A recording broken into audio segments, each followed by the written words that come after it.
Today, Kenya's oldest opposition party is facing one of its most defining moments. The Orange Democratic Movement, ODM, a party that has shaped national politics for decades, is now battling deep internal divisions. What started as whispers of disagreement has grown into open defiance, public statements, and visible cracks within the party's top leadership. Tonight, we take you inside the growing rift within ODM, the key players involved, what's fueling the fallout, and what it means for Kenyan politics. Ile ng'ombe ikatwe katikati. ODM ichukue nusu, UDA ichukue nusu. For years, ODM thrived on a powerful identity, unity, and a strong leadership. From its formation, the party positioned itself as the voice of opposition, reform, and resistance against what it termed state excesses. Under Raila Odinga, internal disagreements were often managed quietly, but today, that glue appears to be weakening.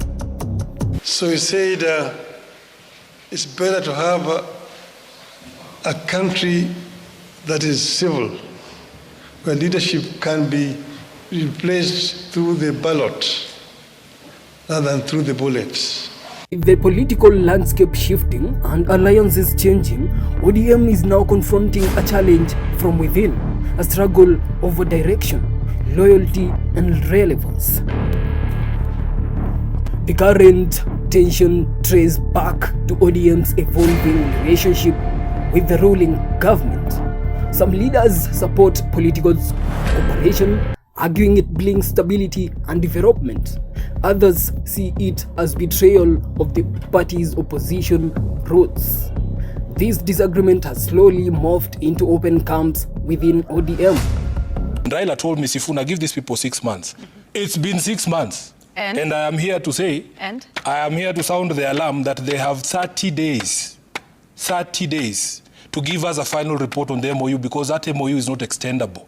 I want to thank you for proposing Dr. Oburu Oginga, who are the party leader of the ODM party. Now at the center of the storm are the senior figures who no longer speak with one voice. Public criticism, leaked meetings, and social media statements are now exposed what was once handled behind closed doors. Kingpin following the death of Raila Odinga, the survey places Embakasi East MP Babu Owino ahead of other contenders. 33. The situation escalated when Ruth Odinga, a respected figure within ODM circles, publicly aligned herself with one faction, a move that shocked supporters and critics. Her remarks were interpreted as endorsement of dissent within the party. Former ODM party leader questioned the source of the millions of shillings being funneled into the ODM Linda Ground rallies led by the party's pro-broad-based faction. The woman representative raised concerns over the sponsors of these events, which have seen large sums spent on choppers, big tents, and ODM-branded t-shirts and capes. Ruth further claiming the government was in fact bankrolling the rallies in order to control the show and muzzle opposition voices to the two-term chorus. This moment was significant when figures closely associated with ODM's founding family take sides. It signals more than ordinary disagreement.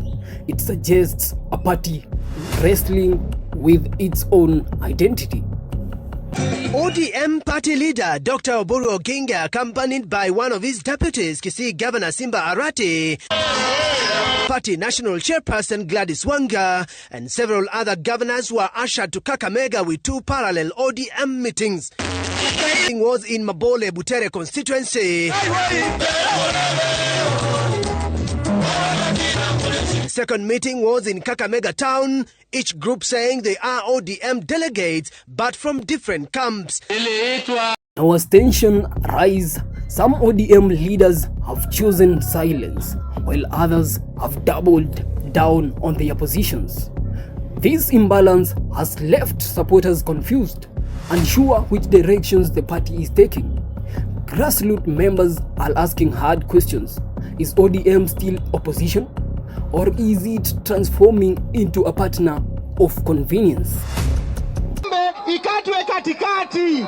ODM ichukue nusu, UDA ichukue nusu. Political analysts warn that prolonged silence from the top only fuels speculations and deepens divisions. President William Ruto remains the most preferred candidate should a general election be held today. A survey released by Infotrack Research and Consulting Limited places the head of state well ahead of other political figures who have expressed interest in the presidency, including ODM's internal struggles do not exist in isolation. As one of Kenya's most influential parties, any instability reshapes the national political imbalance. A divided ODM could weaken opposition oversight, shift regional political loyalties, redraw alliances ahead of the 2027 elections. Now, for ruling side, a fractured opposition may be advantageous. For democracy, however, the question remains, who holds power to account when unity collapses? When I ask you, what is left of Azimio? I mean, many parties have already left, this alliance, this cooperation. ODM seems to still be in this arrangement. Actually, I don't know what you mean by many parties have left. As far as I remember, ODM is still a member of Azimio. I remember the ODM now faces a defining choice: reconcile internal differences or risk long-term fragmentation. History shows that political parties rarely survived prolonged internal warfare unscarred. Whether dialogue, restructuring, or leadership realignment comes next remains unclear. Governor ni Odi na president atakuwa ni wa broad based, ambaye sisi tutakuwa tumezungumza pamoja na wenzetu wa UDA. Ndoa ambayo haijapitishwa na Mungu inakaa kweli? Kwa hivyo tunataka hii ndoa ikuwe ndoa ya utaratibu, watu walete mahari, wakuja waone wazazi, vikao iandaliwe, harusi ifanyike, ndio hiyo tuseme ni ndoa. As the rift within ODM intensifies, the party stands at a crossroads. Will it emerge stronger through reform or weakened by division? One thing is certain: the outcome will reshape not just ODM's future, but the Kenyan's political direction in the years ahead. Bye-bye.